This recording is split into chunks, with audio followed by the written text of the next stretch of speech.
Hello, so today I thought I would come and do a little bit of cold calling because I felt like in the mood to do it. Now, how did I get in the mood to do cold calling? And this could be something that you might be struggling with on a basis, on an occasional basis, or maybe even daily right now. It just depends on where you're at with your business or whether you're going into a call center. So it really just depends on your situation. But for somebody who's working from home or from your own little office on your own, you kind of have to rely on yourself to motivate yourself to get yourself going and make that first call.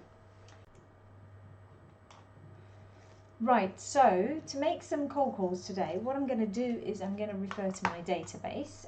This is a mixed database. And what I decided to do recently is I thought, do you know what? I really do need to sort out this old database that I've got now. Just data I've collected over the years. It's nothing special. I don't have something that I pay for. I basically just use a basic spreadsheet because I haven't really had the need to hunt business for some time. So I'm doing this really to help people because people have been so brilliant. I've had so many fantastic messages through YouTube from subscribers and viewers saying how my videos have been helpful. So my motivation right now to do this, to make these videos and make these calls, is is to help you, because you've kind of made me feel like what I'm doing is valuable, and that makes me feel good. So when somebody feels good, you get on with it.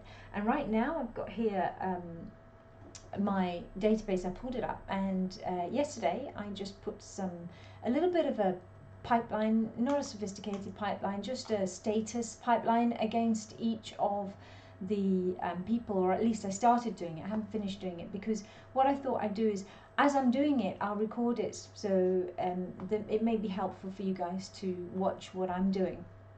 Now my little status column, it's like a drop down box with different parts to where I feel these people are based on whether I've spoken to them before, whether I've never spoken to them, whether I've tried to speak to them, or I've emailed them and I've never had any answers, etc. So for me, they're either going to be people that I've worked with who I haven't worked with for a period of time, which means they're now dormant to me. It could be people that I have fully qualified as people that I really need to chase. It's just they're qualified, it's just a case of timing. It could be that they're part qualified, so I've got a little bit of information but not quite enough yet to understand whether this is a value opportunity for me. Other statuses I put in there is just a prospect. A prospect means, for me, means I haven't even spoken to them at all. I've got other statuses such as I've proposed something to them already and I'm just waiting for a response, so it's in my gotta chase list, if you like, of people. It could be in consult stage, so it could be that I have had a meeting and I need to have another meeting. You see, the number of stages that you have in your status column is up to you. It depends on your process, your sales process, and how many different stages there are in that process, or possibly are in that process. You can simplify it, you can keep it longer, so long as you understand what each stage means to you. That's the important part, not to anyone else. You don't need to compare this to a sophisticated Salesforce or Goldmine or anything else that you might be using. You just need it to work for you. And I think this is quite, possibly one of the things that people do misunderstand about CRM systems. A CRM system is for you and not for other people to be able to view you. So you've got to really sort of create this so it works for you, and I've created mine so it works for me. I made a call just a minute ago and I thought I was recording it, but I wasn't, sorry. And it was a good one because what happened is there was one opportunity that is sat in prospect because I hadn't yet worked out whether it's worth me calling back or not. And since the last phone call that I just made, I found out some information that for me means it's part qualified, but very good in terms of an opportunity to send an email to, because I got the right person to send the email to as well. Now I'm going to see if the next one can give you as much information as that last one did, and I'm just going to double check that we are recording still. It is recording, so hopefully you get something here. Now here's one that I have put down. I haven't got a status against it yet, because what we've got is somebody who is sales director. Right, so I've got a sales director's name. I've been told that I need to email HR, but at this point I have no information whatsoever about this organization, how they run it, whether they even entertain external sales trainers or not. So I need to find out, so I'm not wasting my time chasing it in the future. So let's see what happens on this call.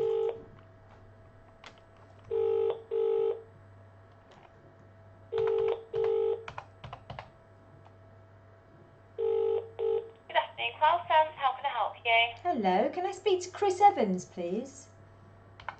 Chris isn't available at the moment. May I take a message? You could, but I'm not sure if you can make sense of it. We haven't spoken yet. Is Chris sales director? Just double check. Yeah? He is, right. Okay, great. And when will Chris be available? I don't have his diary, I'm afraid. You don't? Okay, that's no problem. I wouldn't expect you to. That's fine.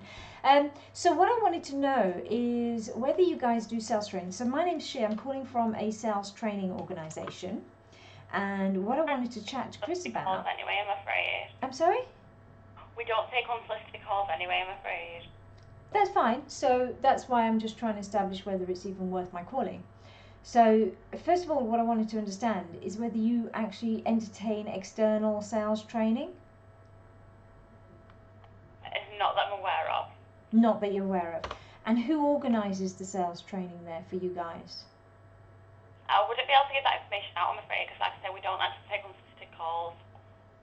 Okay, so your idea of an unsolicited call and my idea of an unsolicited call are quite different then. Yeah. Okay, so what's an unsolicited call, just so I know? It's like a call that's like not relative to our business. Okay, so that's what you and I are trying to establish here, whether this is relative or not. But without information, I can't really find out. So I'm guessing well, you I don't... can email address, and then maybe you just email some information across, and we'll respond to you. Yeah, who would be the best person to speak to? So that'd be Anne. So it's A-N-N-E. A-N-N-E. Dot. Okay, and is that yourself, Anne? No, I'm my manager. Sorry, you're Anne's the manager. the manager. No, I'm not the manager. Anne's the manager. I'm the reception. Right, sorry, I must need hearing aids. I am sorry. So Anne's the manager. She would be your manager. She'd be the best person to speak to. Yeah. Yeah. Okay, that's fine. Is she available now? She's not. I don't have anyone available at the moment. All right. Okay. Well, look. Thanks for your time. Okay. I'll see if I get hold of them. Bye. Bye. So, I don't really know whether I got enough information there or not. I don't think I did. So I'm still going to leave that one as prospect, because I'm not quite sure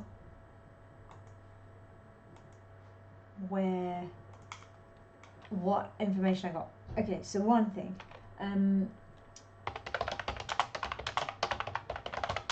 I have confirmation. I've got to try and stay positive with this and think about what I actually gained in terms of information. So confirmation of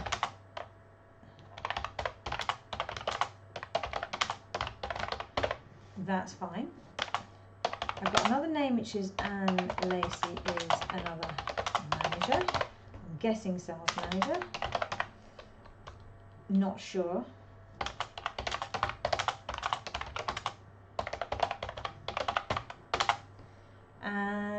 And I hope you saw there how I handled that unsolicited call objection. It's very easy for people to say we don't deal with unsolicited calls, and quite often, as you just saw there, they don't even know what it means. So it's a good one to kind of just throw back in a kind way. Didn't lose her.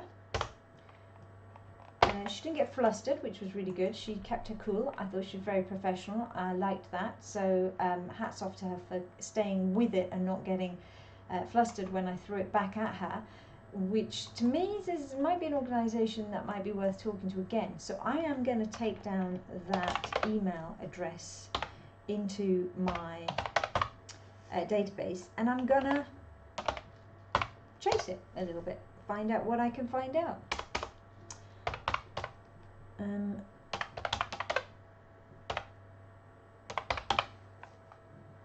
You never know.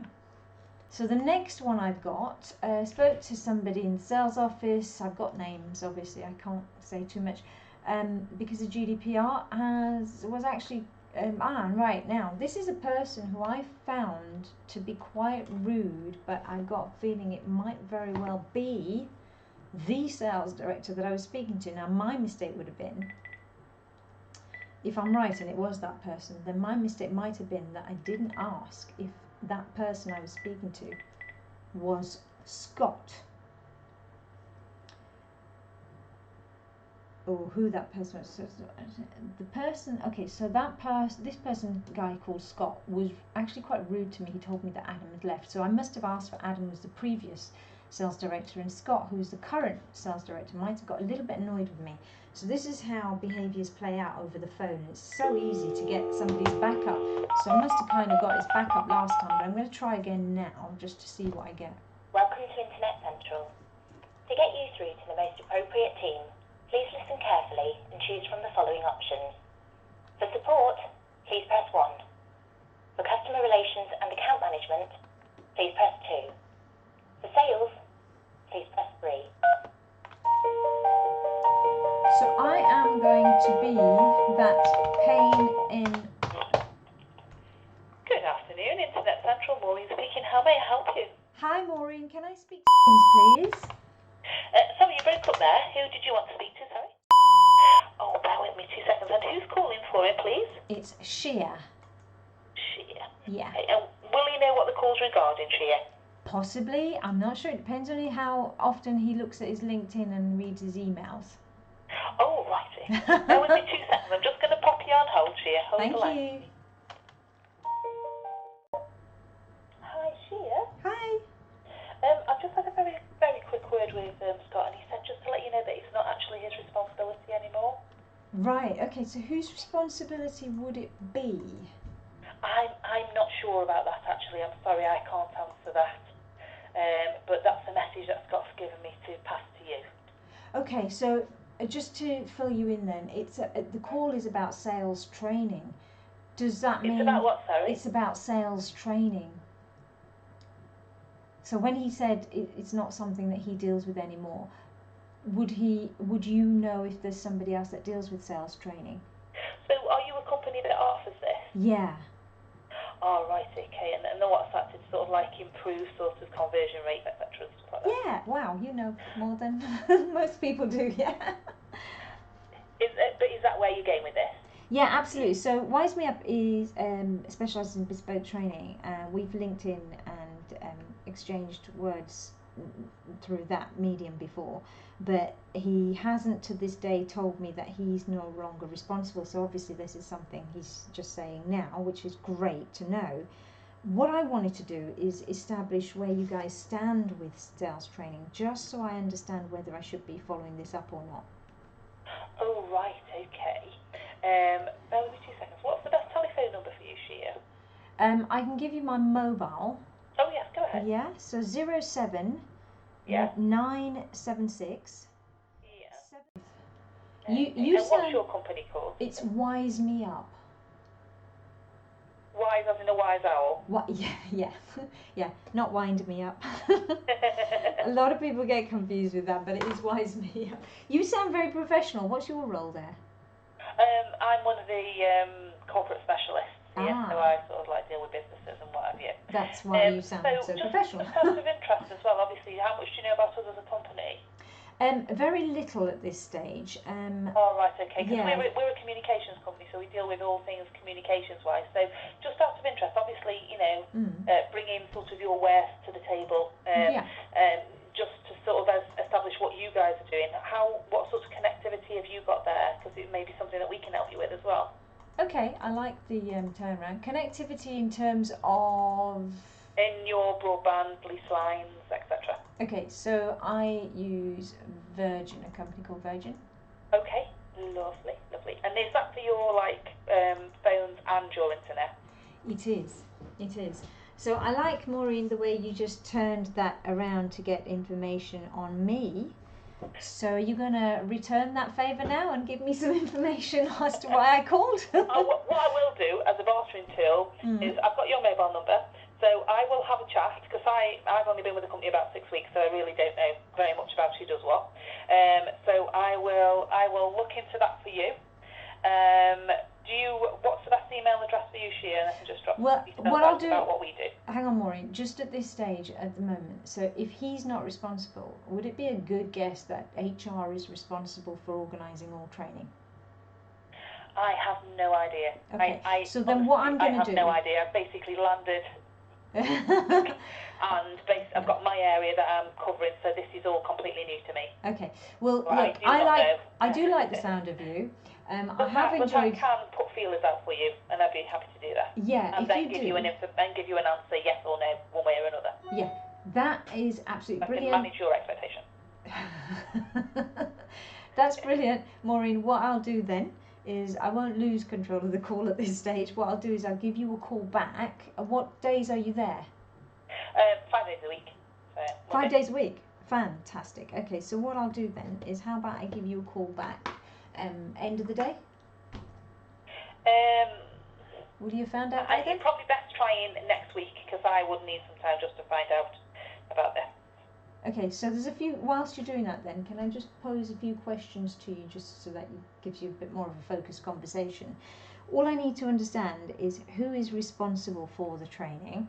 Yeah, I've got that. Yeah, I need to know what kind of group sizes you have in terms of audiences, target audiences. And I would need to understand whether you have a budgetary cycle on this, whether you have an incumbent supplier. Okay. Yeah. Yeah, and if you have or haven't, when would you be looking to speak to somebody about providing external sales training? Is that okay? Yeah, yeah. Brilliant. So who else do you work with? In terms of companies who I supply? Yes, so what other companies do you work with with regards to sort of taking your training in, and what kind of success rates have you got? Okay, so we've worked with organisations far and wide. Sangaban Group is one of the organisations I can say, first of all, if there was one immediate success to mind, one negotiations half-day course would have made a difference of, I think it was £500,000 to that particular meeting and the outcome of it. So that's a kind of an example of what you might get. Also worked with the likes of Cooper, Annixter, Abbas, the security industries, varied industries, cash counting machine industries. That was more global. Right. Some very large organisations such as those, Emerson, JLR. There's quite a wide range of companies that we've worked with. Also the largest flooring distributor in the UK and Europe. I mean, if I give you my website address, might be an idea to just have a look on there. There's quite a few names and testimonials. So it's www.wisemeup.co.uk. And how long have you been established for? 2008. And Do you so what's your email address there? So why don't you have a look at also my LinkedIn profile? You'll get everything off the website and on my LinkedIn or contact details. My LinkedIn. Okay, so what's your LinkedIn? Shea Heer. If you just look for Shea Heer, SHEAHEER, that has my personal profile, which will give you a little bit of an insight into my personal experience in sales, which spans over 25 years. So that might be a bit more helpful. Yeah, I'm quite happy to do that. Yeah. So just have a look at this. So email's simple. Just going back to Virgin, what sort of contracts have you got on there at the moment? It's just an ongoing, I think, in terms of the broadband. You mean? Yes. Yeah, it's just an ongoing. It's just a rolling contract. Yeah. Okay. No worries. No, I have got another call coming in, so I'm going to have to pop off now. Okay. But I will have a look on your LinkedIn and your website. I've got your mobile, and I'll ask the questions, and then I will come back to you and give you an answer, Shea. It's been a pleasure talking to you, Maureen. All right. You too. Take care. Take care. Bye. Bye. Bye.